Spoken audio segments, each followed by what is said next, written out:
Sanibona bafethu igama lami nguSanele aka Donto Wenkabi bafethu we are back with another video ku starting 11 njengenjalo bafethu ngihamba nesibude libude sibude hamba kanjani moje kunjani grand hayi mnandi masweti mfethu selidumela ndlula Mamelodi Sundowns ibidlala neStade Malini ikwazile ukuthi ithole nje kahle kahle umqomelo wayo beyinike nje ama-goals awu-12 lokuqala nje lingene ngeminutes lokuqala elinye lingene ngo-40 minutes hayi Mamelodi Sundowns befika icelemba ngezandla I know bekukubi first okuqala nje ngizaqala ama playing conditions benze sure lapho ukuthi ama conditions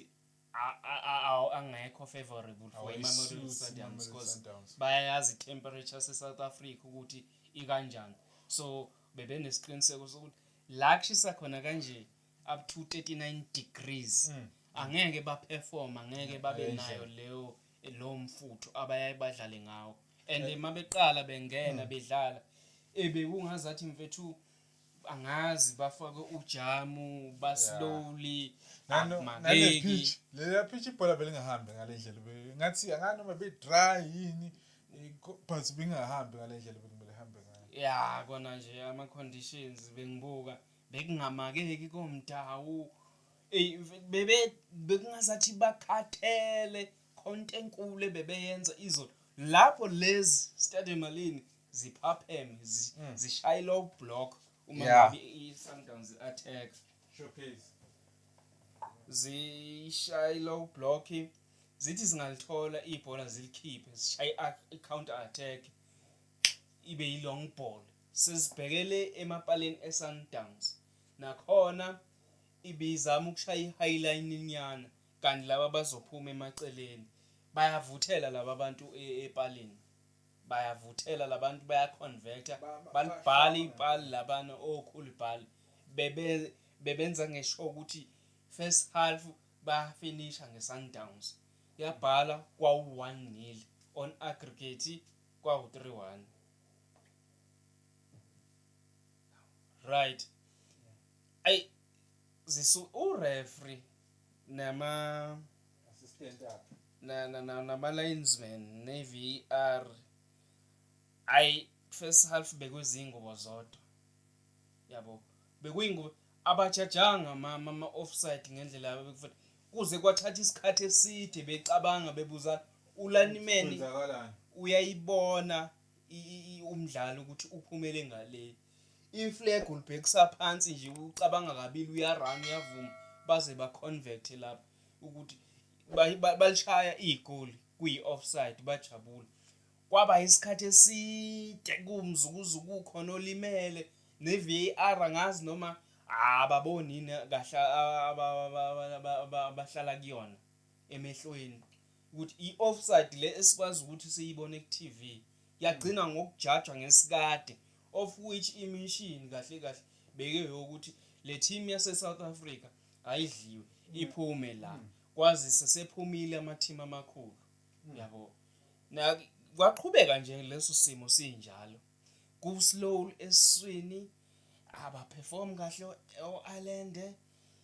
iphambili okay uke wazamanyana uRainers ziyamaka lena zishaya low block bese zishaya i-counter attack noJesu phakathi phezulu ukhipha bamuzwa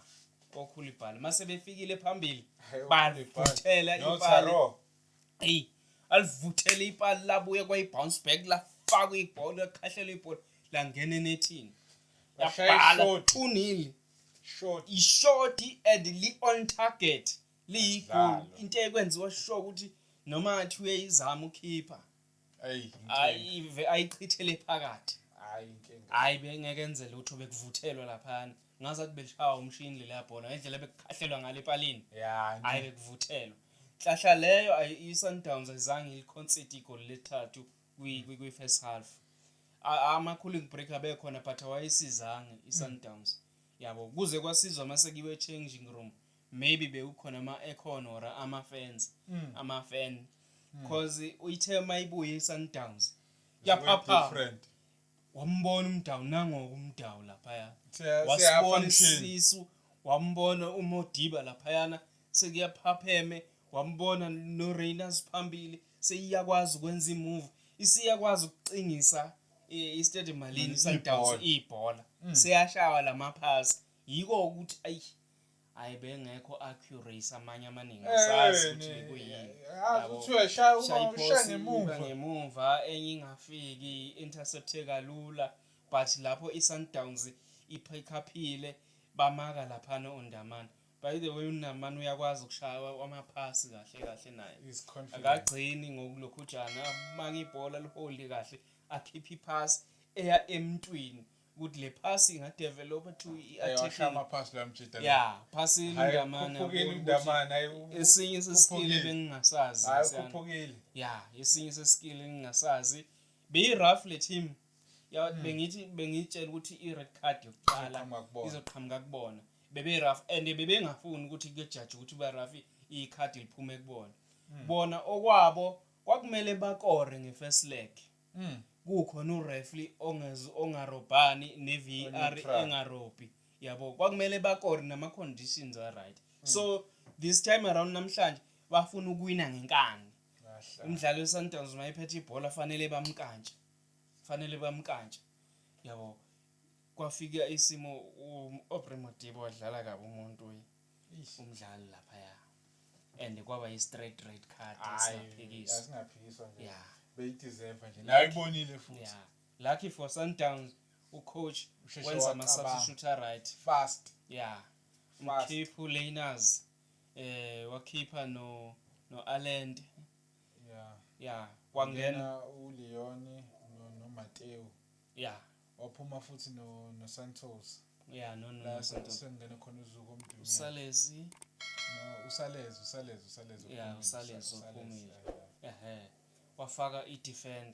i-defender ke hayi ngiyibonile biyimaka iphindi overlap uZuko Mdunyane ayizange ikhombisa iSundowns ukuthi ithole i-red card ngazi bazamile but labantu ngoba bayashiselwa kodwa manje yazi bese ngizengakhohlwa nokuthi kuyasho khona obushodayo lapha akuzange kubonakala yayikhipha ipace yakhona yabona ama defender wangena nokumfana Cupido inkunzi nemcondo yakhe inkunzi le wamaka waphapha abangayenza lento bebeyenza second half ukuthi babambe ibhola baphase first half babambe ibhola baphase bakhahlele ngoba bese bemawe and mabemakwa ibhola lisalahlwa lika umdlali umuntu obethanda ukuba slowly ke kodwa Alend yabo yakwazi kuyigcina i-aggregate iSundowns ilido ngo-2-0 laba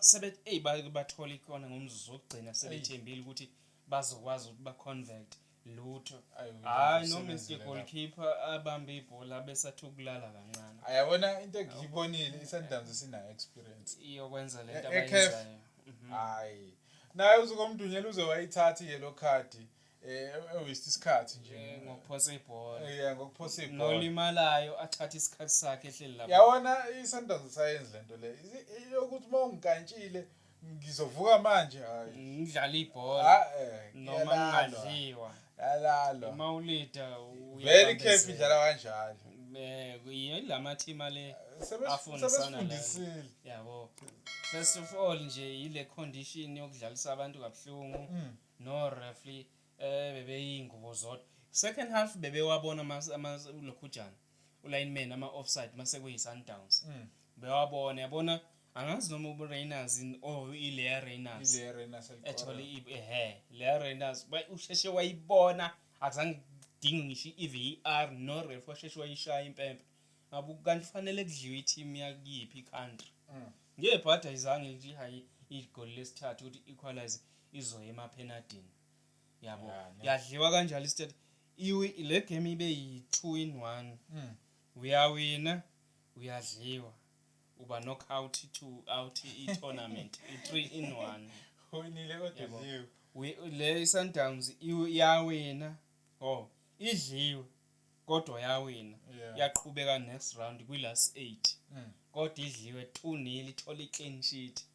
uyayiva ngokho abafethu hayi ke ngabanga usayivala namhlanje bafethu sophinde sikubone ngamanye ama games danke siyabonga